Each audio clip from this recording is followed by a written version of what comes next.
Wonderful. I'm going to share my screen and put this in present mode.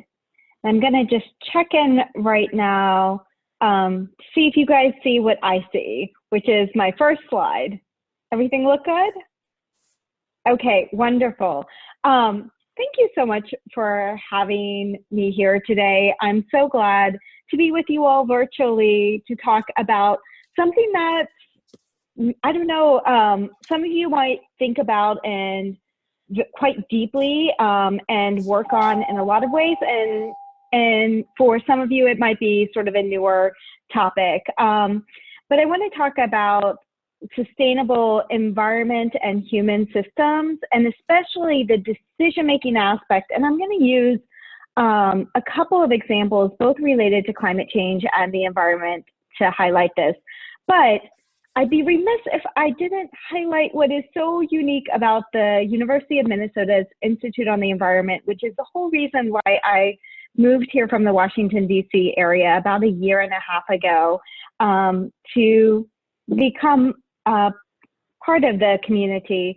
So in case you are unfamiliar with the Institute on the Environment, we call it I&E. So if you hear me say I&E, that's what I'm referring to, the Institute on the Environment. Our mission is to lead a way to a future where people and planet prosper together. And so I want to highlight 3 things out of the very many things that we do at the Institute on the Environment that I think are particularly relevant to you all today. One is I wanted to highlight a little bit about our strategic plan. Our strategic plan really thinks about 3 main pillars of success. One is novel insights and really progressing the foundation of our research and knowledge frontiers towards larger societal actions. The second is enabling capable leaders.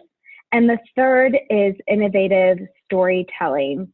Because I'm a researcher, I am going to focus a little bit on the novel insights as we talk about this today, but those 3 essential elements are of equal weight and importance, even if I'm going to overemphasize one of them, given what I lead and the expertise that I bring to I&E. One of the ways that we think about using those 3 pillars of success is we've really, within our strategic planning process, really oriented our work towards 3 major societal goals. One is achieving carbon neutrality. The second is defining and understanding sustainable land use and what that means in Minnesota. And the third is ensuring safe drinking water for all Minnesotans. And we talk about this within the context of Minnesota because we are a land-grant university, and we can use our state as a model for how we make substantial progress in these goals. But really, we talk about this as Minnesota for the world. So what solutions and aspects of what we are doing within our novel insights, leadership, and storytelling that really enables large-scale transformational solutions that really progress our frontiers of sustainability. So if some of this sort of teaser is exciting to you, I want to provide some opportunities for how you can get involved. One is, if you're a graduate student or you advise graduate students, one of the opportunities is our I&E Graduate Leaders Leadership Institute and the trainings that we offer. There's going to be a schedule that's going to be posted next week. And so keep an eye out on our website if you're interested in some of the offerings, because you'll be able to sign up and register through our website. The second is funding helps to sort of like grease the wheels for how we might be able to engage in this. And I&E does deploy grants that are open to all of you. Our RFP that is going to be released quite soon is for I&E mini grants. These are available for both faculty and students to apply. It's really sort of like a small amount of funding to catalyze work that someone might want to do in this space. And that RFP is going to be released at the end of September. So keep an eye out for that. If a small amount of funding might be able to catalyze an idea that's at the intersection of what you're good at and I&E's priorities. Second is there's a new program related to interdisciplinary doctoral fellowships. The application deadline is October 9th, and it provides $2,000 in research funding support, as well as mentoring and training from I&E personnel and programs. Two others that I just want you to keep an eye out for. They're not released. These are future programs that are anticipated that have been released previously. The first is the ACARA Innovation Fellowships. And the second is our I&E Impact Goal projects. The ACARA Innovation Fellowships are designed specifically for students, and the Impact Goal projects are led by faculty or University of Minnesota researchers, but done oftentimes with students and also always in partnership with external stakeholders and implementation partners. So for those two, keep an eye out for in the future. And then finally, I wanted to come back to what we really mean by novel insights, because this is the whole reason why I chose to come to University of Minnesota versus other opportunities that I was offered, is that I&E really approaches its knowledge generation in a way that is quite different from other departments or institutions. We have a pretty unique portfolio of scholarly activities related to sustainability, and what's particularly unique about what researchers within I&E do is we do work that is interdisciplinary or transdisciplinary. It's always community and partner engaged. And we subscribe to the tenets of open science, in part because we want our scientific products to be used, and we also want them to be improved on by others who find our data and models to be useful for generating insight. So this is in part where my research comes in, because I'm a multidisciplinary social scientist, and my research team really focuses on how we understand and improve processes and tools that enable decision-making in the public and private sector. So I really work on organizational decisions, big transformational things within the sustainability space. The kinds of applications that I think about are the topical areas. I think about climate adaptation and mitigation, environmental management, community resilience, and interdependent infrastructure decisions. More or less, if it's hard and there's not an easy answer, that's kind of what I want to work on. And really, our goal is to enable an increased use of evidence within these kind of public and private sector decisions. So how we think about and approach decision support is, first, decision support is inherently a multidisciplinary endeavor. So that means that we have to think about ways of how we integrate across the disciplines with different traditions and methods and epistemologies, because it's not just a matter of everything perfectly fitting together. That leads us to develop research and guidance on how we can integrate across the disciplines and various user needs. Secondly, stakeholders and public are key constituents in the research that we do. And so as a result, decision support is inherently developed for non-academics. So we ask, how does the public or our intended audience interpret and use this kind of scientific information? And that then leads us to results and conclusions that allow us to think about how information can be tailored using communication, decision analysis score, risk communication research. And then finally, because I'm a decision scientist, we work very closely with decision makers and policymakers. We think about the kinds of decisions that are being made and how we can best aid them. What kind of evidence needs to be brought to bear in order for people to make smarter, hard decisions. And that then allows us to think about the development and deployment and evaluation of decision support systems. And when I say decision support systems, I want you to think about not just the tools, but also the processes that we use, how we are engaging the community of scholars and stakeholders in a process that allows evidence to be used more effectively in decision making, because it's both the tools as well as a process that really creates effective decision support systems, and both of those are essential elements. So when I look across my research portfolio, what I want to do is I want to give you a very broad brush of some of the things I've worked on, but we're gonna do some vignettes of just a few of these.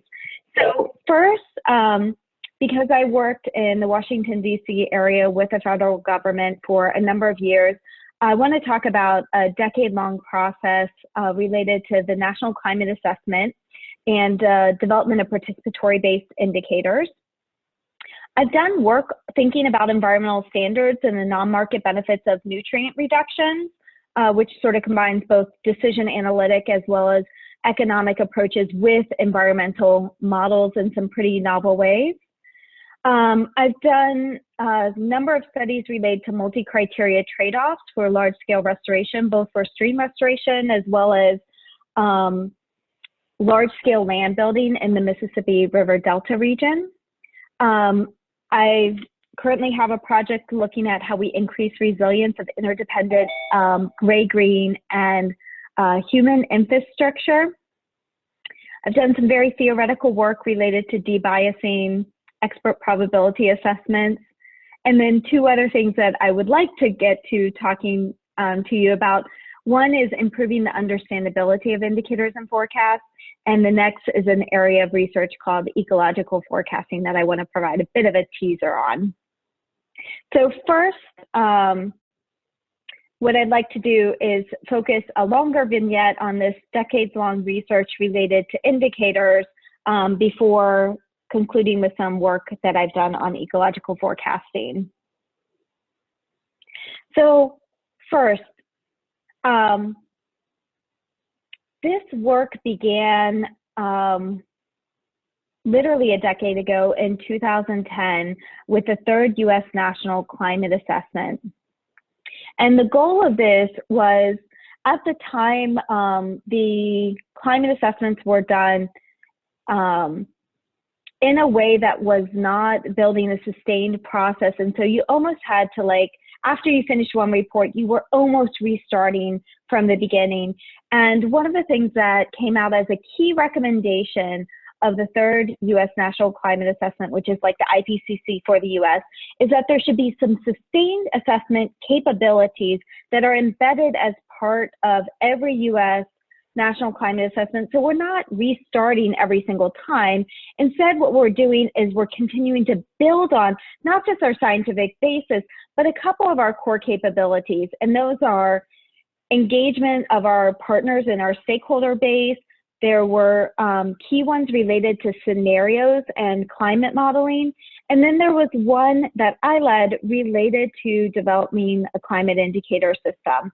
And this was work that I did with the late Tony Genados, and was sort of a labor of love for a number of years.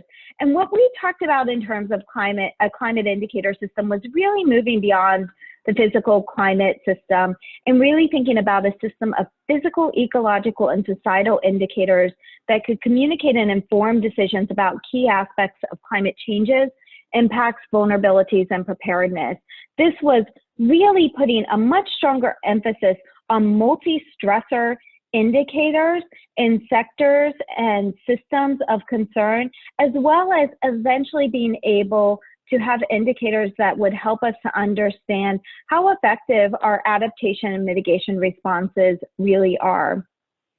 One of a couple of the key criteria or tenets of the system that was developed was to be able to provide meaningful, authoritative climate relevant measures of status, rate, and trends about these key variables, to be able to inform decisions at multiple scales, so to have a lot of flexibility in how the indicators could be used to identify these climate-related conditions and impacts that have oftentimes not been systematically tracked or regularly tracked in the same way. And then finally, a key piece of this is that a decision support tool like this that is designed for such a wide range of users is never going to be a perfect fit for every single decision. Instead, what we want to do is we want to provide an entry point, but then embed analytical tools, metadata systems, and full traceability, the full open science that's necessary, so user communities can derive the indicators for their own particular purposes and also understand the assumptions that underlie the visualizations that they're seeing, so they know whether they're just presenting data and what kind of data that is, whether it's based off of some kind of empirical or mechanistic model interpretation, whether it's a proxy, whether it's a combination of various variables, and really being able to dive in and structure them in ways that are more useful for their own decisions. This is work that has led to a number of publications, including official advice to the US government about how to develop and structure this kind of indicator system. And I'd be happy to provide references at after this talk if some of these may be of interest.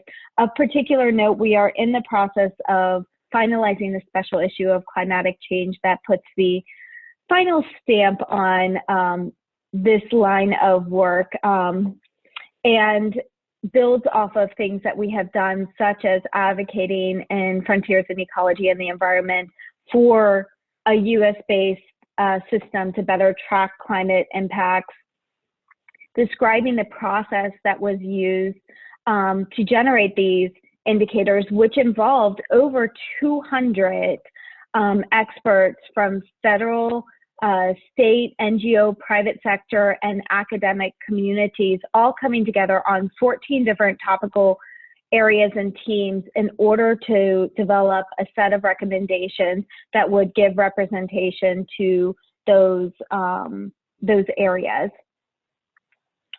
And then finally, the special issue, which provides the larger framework for how we could develop a national climate indicator system. One of the key developments of this is, remember I said process was just as important as the tool. You can think about the indicators that are developed as a tool, and part of what I want to focus on a bit is the process, because how we develop this process and the way of thinking about creating this like iterative framework was really revolutionary in terms of the way that a lot of the federal agencies thought about and produced indicators and decision support tools. So I want to walk you through a number of the pieces so that you can understand some aspects that we developed that we thought were particularly important. The first is focusing on the initial stage, which was development of the indicators. So this included 3 components. One was a conceptual framework.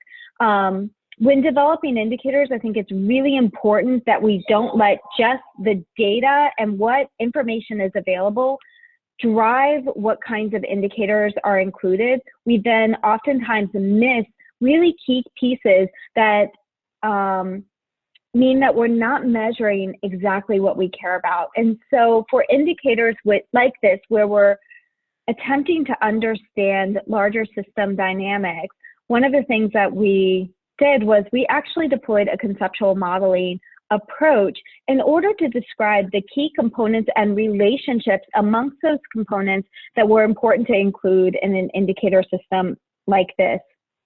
So the overarching system of these indicators is represented here, and it includes indicators of the atmosphere and climate. It includes sectors and resources of concern, including our terrestrial systems, our aquatic systems, and our built environment systems. It includes the linkages between those 3 systems and human health as an intermediary to our natural systems It includes the linkage between our climate and atmosphere and phenology and especially phenological indicators. And the arrow only goes to terrestrial in this case because we focus on terrestrial indicators, not because there's not indicators within our aquatic systems. And then finally, you'll see these linkages back to greenhouse gas mitigation and adaptation, because these are two response variables and ways that we can change the impacts that we are seeing. These are levers of influence.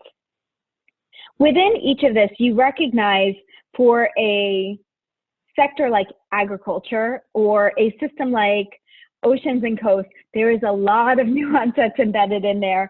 So think about this as a nested set of conceptual models where for each of these, what we did was we did two things. One is for those large groupings, we gave a sense of some of the types of indicators in our overview paper that one would expect to see within a well-developed, robust indicator system. Additionally, and this will be represented in each of the papers that comes out in the special issue, as well as preliminarily in some of our reports that were provided to the U.S. government, is each of those sectors or systems developed a conceptual model to highlight and describe how they viewed the bounds of their system and what components and relationships were important in their particular system.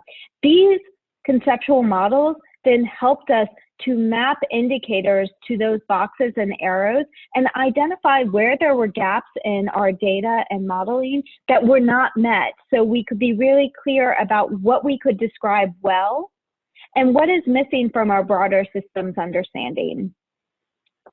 Given that, there was a whole process that I'm leaving out of here in terms of like, once we had those recommendations of indicators. So we had the conceptual models, we had the recommendations, we had research priorities. There was a process that my team led related to taking a small set of the pilot indicators, developing exemplars of how those indicators could be developed, creating and refining, working with the federal agencies, developing the metadata systems, getting them through multiple peer review processes as well as public communication processes, and developing a pilot set of indicators that then eventually led to this beta launch. And this happened in May of 2015. It was one of the first sustained assessment products that was delivered by the U.S. Global Change Research Program, which is the group under the White House that develops and delivers the U.S. National Climate Assessment. This was a partnership between me as an academic and the teams of scientists that we worked with and the federal government to be able to consider the recommendations, and then they took and launched those given their priorities. When this happened, there were a number of elements of how these were structured, of having graphics, key points, greater text to expand on those key points that was well developed with experts and communication experts. And then some of these aspects, such as the metadata, being really clear about who developed the data or the models, and providing an ability to provide feedback. So this is what it looked like when it was beta launched.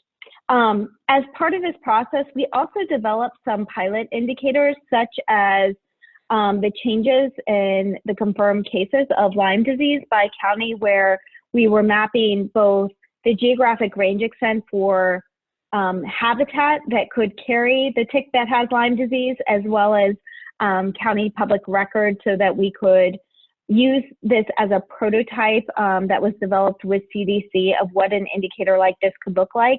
Even though this didn't show up in the pilot indicator system, there were 15 indicators that were launched, 40 that were developed as pilot indicators by my team. Part of what it showed is the ability to be able to develop some of these more experimental indicators that one could use to get feedback on as one is developing this kind of system. And that really highlights an aspect of this. The reason why we call it a beta launch instead of like launching a decision support tool or a set of indicators is that the whole goal of this is to take a different approach and to think about this as an iterative process. These are decision support tools that are designed to be useful and understood by users. And the only way we know that that's the case is not through feedback, but through rigorous testing and development and really going through the equivalent of like an adaptive management process as you think about doing this. And that research piece of it, once we got to this stage, that was sort of like where my eyes lit up, because it created a whole new opportunity to really think about how we learn what's effective for these kinds of tools that are designed not for a particular decision, which is much easier to evaluate, but designed for a wide range of audiences with lots of different uses. So I want to talk about this and to think about like this conceptualization of this like iterative approach in a way that really employs this kind of like adaptive management or software development model, where the goal is not to get out something perfect and kind of call it done and make minor tweaks based off of feedback, because feedback, you get the extremes. You usually get the people who are super happy about it or who are super not happy about it. What we want is a process where we're able to both understand those tension points, but also to understand whether or not the tool is broadly effective for its purposes. And by doing this kind of iterative approach, what we can do is we can develop scientific products that meet these goals of understandability, usability, and utility for multiple purposes. So I want to talk about a couple of ways that we did research on these indicators to really be able to provide some very concrete guidance for how we can design these so that they're useful. So one thing that we did pretty soon after they were launched was there was a really big question related to if part of the goal was to be able to provide information that would allow users to be able to assess and then modify these kinds of indicators for their own purposes. The metadata systems that underlie the indicators were really key. And the initial metadata system basically redirected someone into a machine readable, very sophisticated data portal. And it was really great if you were a computer and you knew how to navigate those systems. But because most people are not computers, it meant that the kind of information that we were providing was not really easily obtainable so that people could do a quick assessment. So one thing we did was we took a structure, a metadata structure that was already embedded in the third National Climate Assessment. You see it here on the right-hand side. We did a few minor modifications, but we knew that it was implementable. Like, this was not a pie-in-the-sky kind of approach. And then what we did was we did intercept interviews at ESA and the American Geophysical Union to understand whether or not, if we did these metadata pullouts, you could answer the majority of questions that scientists who were either domain knowledge experts in that one particular kind of indicator or or just smart people, whether or not it kind of answered the key questions. So first, yes, being able to have these call-out boxes was really important. We can't expect people to go into these like more sophisticated metadata systems to know whether or not the information that they need is embedded in there. In order for a graphic or an indicator or decision support tool to be viewed as scientifically credible, this kind of metadata and being very transparent about those metadata systems is absolutely essential. And then third, one of the interesting findings was that in general, members of really different scientific fields might have, like if you were a domain knowledge expert, you might have different requirements for specific metadata that you might want to see. But in general, if you are a smart scientist, the kind of metadata that people want to see in terms of like a pop-up to answer 90% of their questions is more or less the same. And that indicates that there's a degree of commonality in the core details that the community of earth and environmental scientists view as essential for basic descriptions of data representation. So this was really helpful because we were not only able to sort of add new knowledge to the field of information studies, but we were also able to give a very easy to implement pragmatic recommendation that was evidence-based for how the metadata could be represented for these indicators and meet the needs of a diverse community of users. The second is, it's really important to test whether or not these indicators are actually understood by your intended audiences. And because these indicators are designed for public audiences, one of the things that we did was we actually did some testing of the key messages that are embedded in these indicators. And so we took that beta indicator that I showed you an example of, and you can think about these scores that you see for overall and key messages almost as like grades.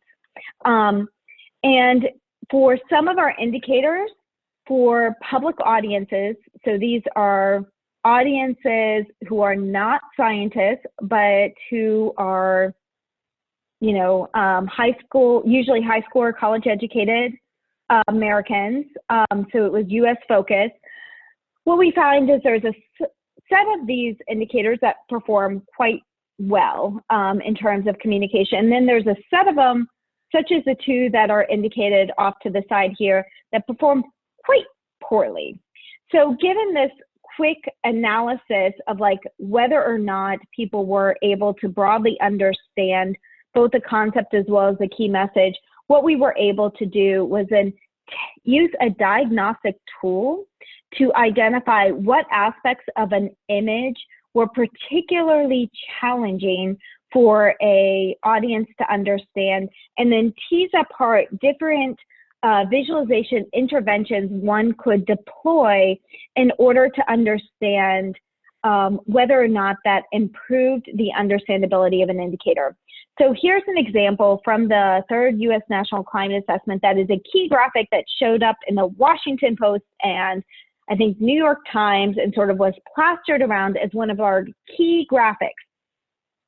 It is super frustrating when you look at this baseline, which is the graphic that was developed and presented, that it basically received a score of about an F in terms of its broad public understanding. It was 40% of a public audience got the key messages correct.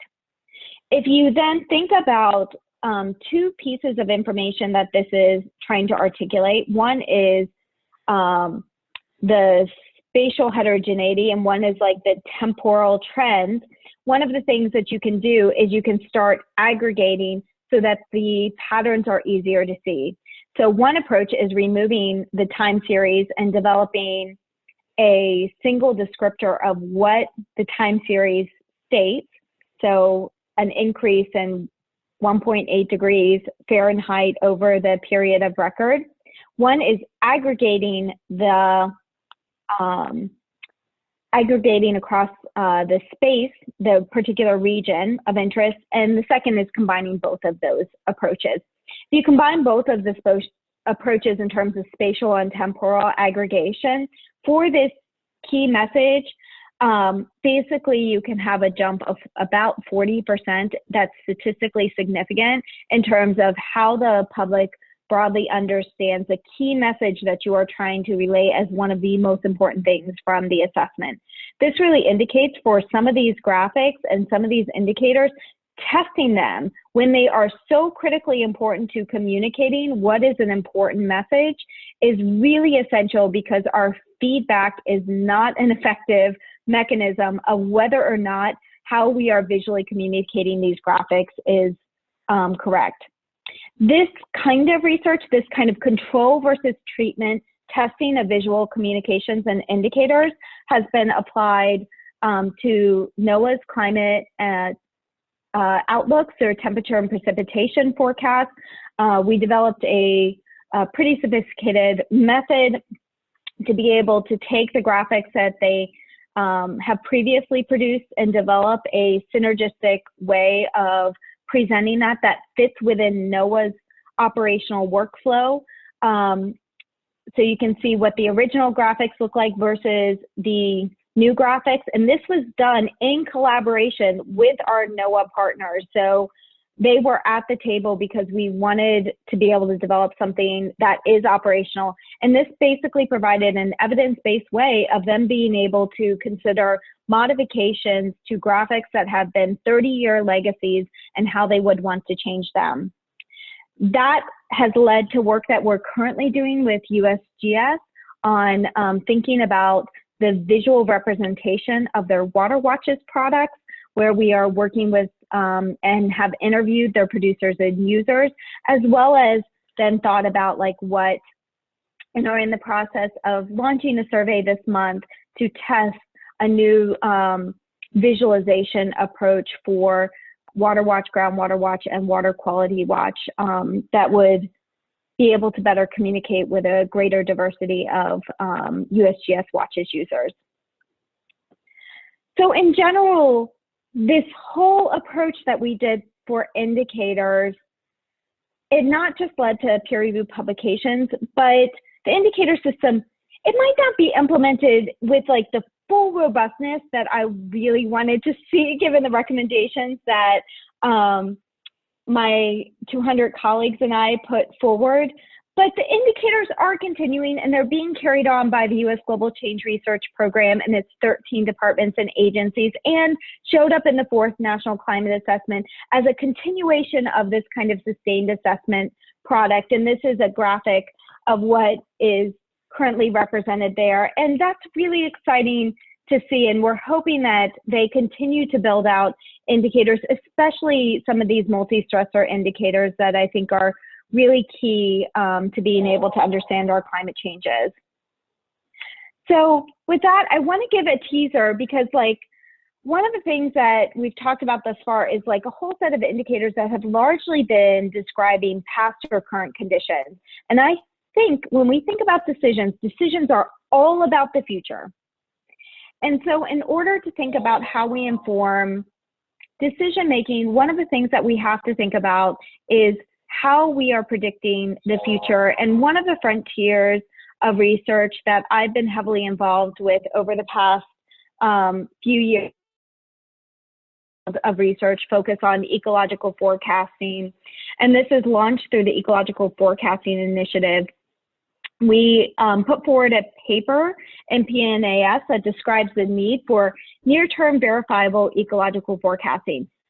Think about this as being able to predict nature like we predict the weather, being able to develop forecasts for environmental variables that are verifiable, not just projections that are so far out into the field that we are unable to really get a sense of whether or not those predictions are effective, and whether or not our models, our hypotheses about the world are proven through how we've operationalized them in our environmental models. One of the key pieces to this kind of ecological forecasting, and if you look at this with this iterative learning loop that's shown on this image off to the side, is there's a number of aspects to this. And this is more than just developing the ecological predictions and sort of involving just ecologists or environmental scientists. This is really launching a whole new interdisciplinary field that involves cyber experts and cyber and computational experts, statistical experts in my field of research related to decision support and knowledge transfer, as well as research related to education, diversity, equity, and inclusion. being able to develop ecological forecasts in a way where these kinds of forecasts actually are actionable. There's a whole area of research related to how we accelerate learning about and from models and the development of models. We have research that needs to happen related to whether or not these forecasts actually improve decisions and have sort of value of information. How we think about the integration of this kind of forecast information into adaptive management processes within our environmental management organizations, such as BLM or Nature Conservancy, and also some of the kind of research that I talked about today about how we evaluate and improve forecast decision support, including the integration of natural capital and economic models with these kinds of ecological forecast models so that you can predict ecosystem services. There's work we have related to a NEON NSF Research Coordination Network, or RCN, and we're developing forecasting challenges that we would invite you to be part of. I have a new USDA grant that VESU is part of. That's a $10 million project to develop a dashboard for water and nutrients to provide new decision support tools for Midwestern agriculturalists.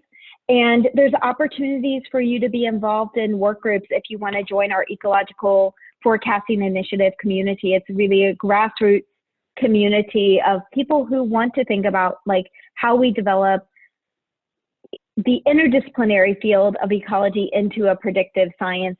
And if you are interested in doing work at this intersection of forecasting and indicators and decision support, I have some GRA opportunities and would love to talk to you if this is research that's of interest.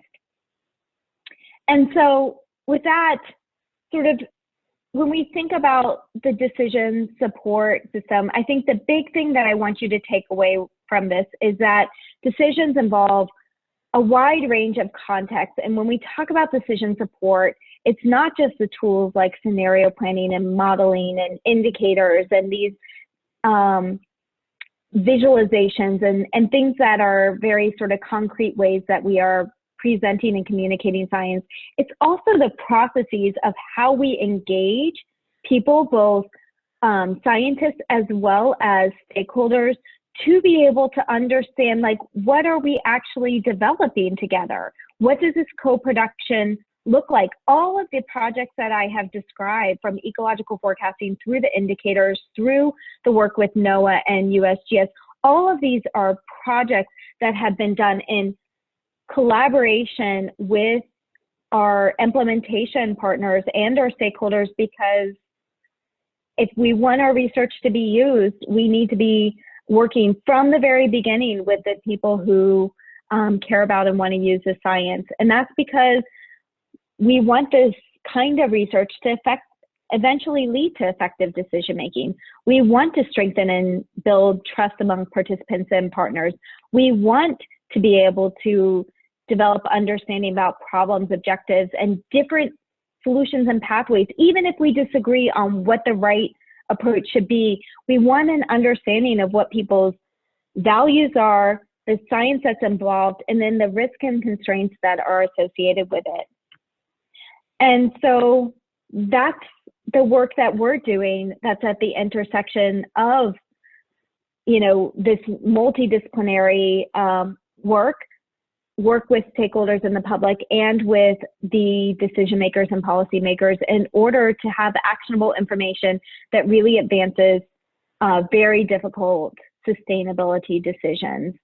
And that's why I'm so excited to be here at INE and to engage with you all today. And so I want to give a couple of like bullets of a few things in case you didn't capture them as we were going through. So if you're interested in collaborating with me on projects or proposals or others at INE, if I can serve as like a matchmaker for the kind of research that we do, or projects that you might want to get involved in, please contact me. I'd love to chat more about what that might look like.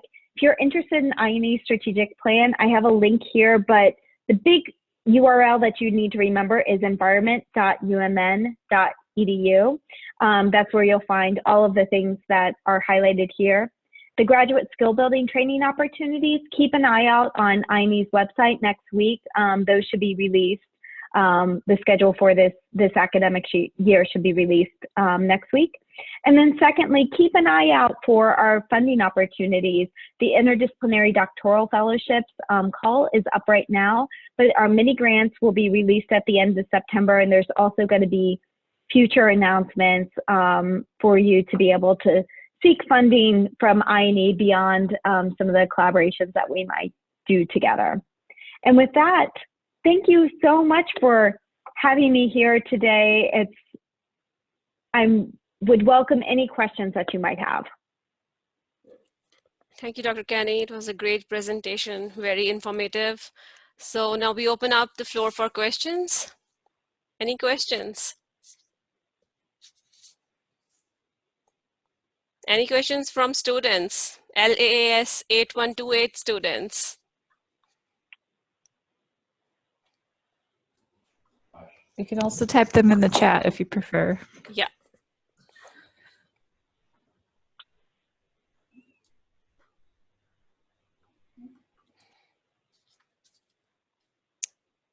All right, I have one question, Melissa. So can you talk a little bit more about the collaboration that you have with other departments, departments who are working in agricultural forestry here on campus or in other universities? What kind of work, collaborative work that you do? Yeah, so I'm building my network within the University of Minnesota. So the work that I've done that's primarily been collaborative with other people at the University of Minnesota has been related to ecological forecasting. But within the Institute on the Environment, there's a whole team of researchers, and we've worked with, oh goodness, researchers in a whole range of departments, from EEB through, this department, con science, Humphreys, engineering,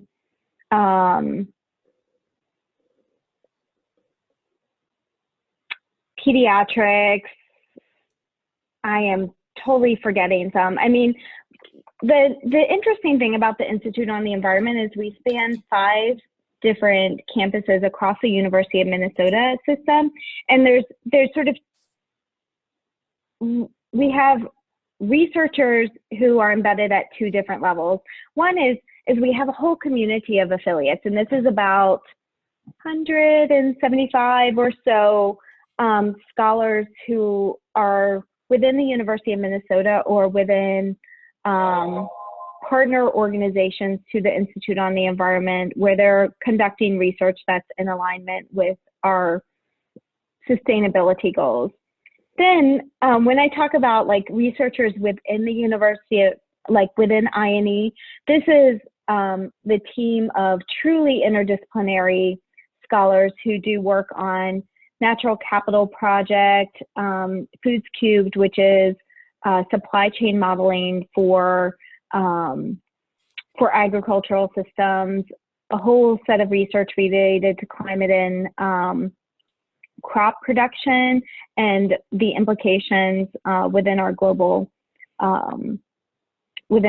systems, research related to energy transitions and what our knowledge gaps are, as well as water resources, both in terms of like source water protection, as well as other topics related to green infrastructure or other things that are at the intersection of water resources and drinking water. And so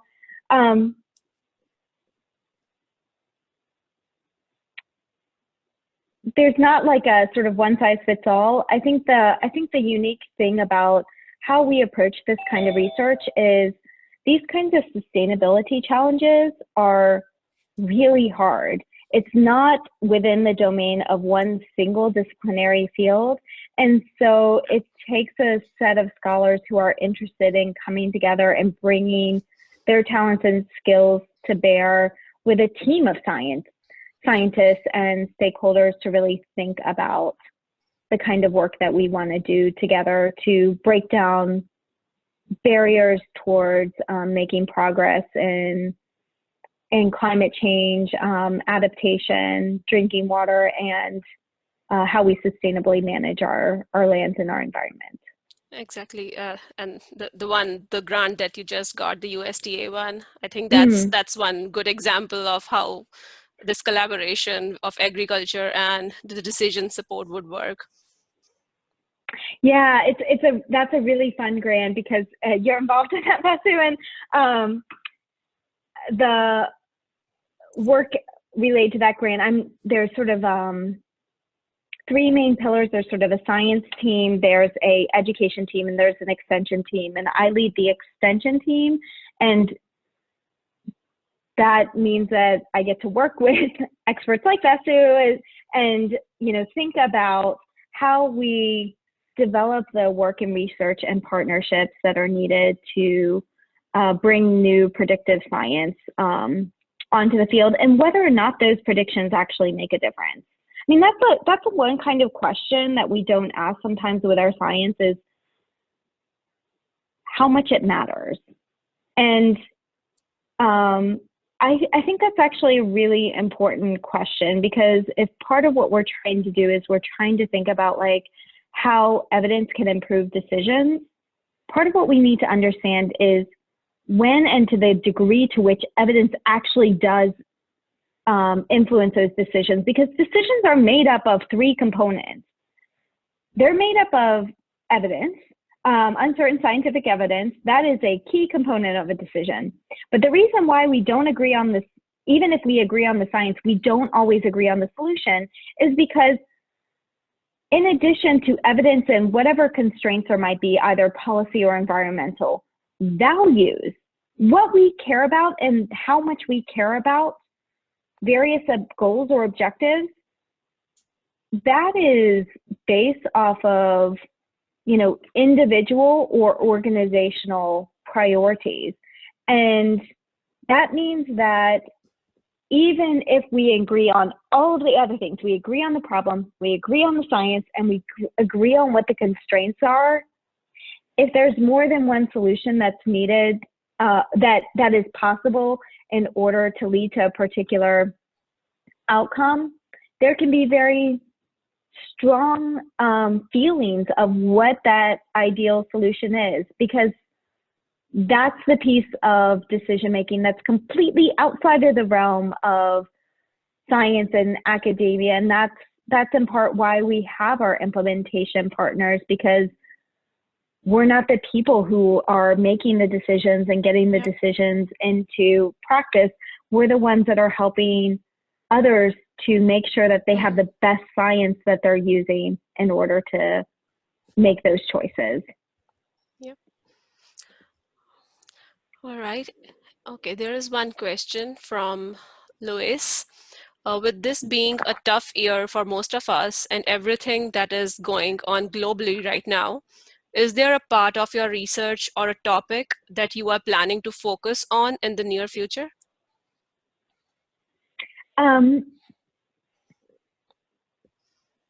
That's a great question, and we're actually undergoing with our entire research team a process of really thinking about like what our priorities are. So maybe what I can do is I can give an example. I think that in a time like this, it's really critical for us not to lose track of like some of these larger goals and objectives that we're working towards. Just because we're in a period of time where there's, COVID, and there's, important civil unrest that's happening, and there's a high degree of uncertainty within our political environment right now because we're up for an election. These kinds of like climate and environmental decisions are not changing. These are ones that we are going to be faced with, not just now, but over the next years and decades. And being able to keep our eye on that ball and think about the research that we need to be doing now and the partnerships we need to be developing now in order for us to be able to advance that research when decisions are being made. So we have a seat at the table to be able to provide really good evidence. That's absolutely critical. And the reason why that's critical is because when you have these events and these decision points, we need to have done the groundwork in order to have the information that's needed. And I say that because one of the things that happened after George Floyd's murder is there were a number of us where we felt like we wanted to deploy like our talents in a particular way. And one of the things that we saw was there was a with the impact on the property damage, that there was now likely food shortages. And we wanted to be able to provide some information, because when we reached out to our partners and asked the question of like, how can we help? Here's some of the things that we could do. One of the things that we learned was there was not any mapping that was done to be able to understand where there might be food scarcity issues in terms of access because of loss of grocery stores or other community food sources. And so a number of scholars within the Institute on the Environment, basically, we used our skills to do something we knew how to do in terms of like being able to pull the data and think about some of the questions that we could ask so that we could identify both where there were food scarcity issues because of property damage, but also where those intersected with some of the census data that would give us information about where there might be economic disparities or disproportionately impacting people who had less of a lack of access to public transportation or other modes of being able to easily access food sources.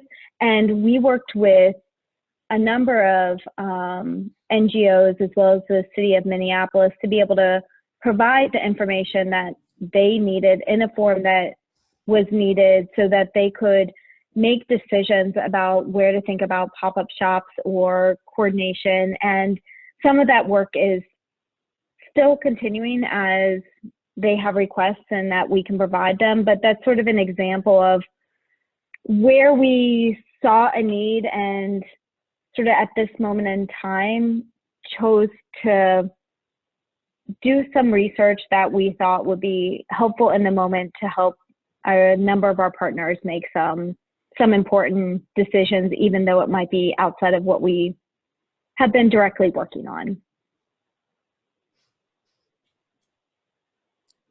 Any other questions? Any questions from students?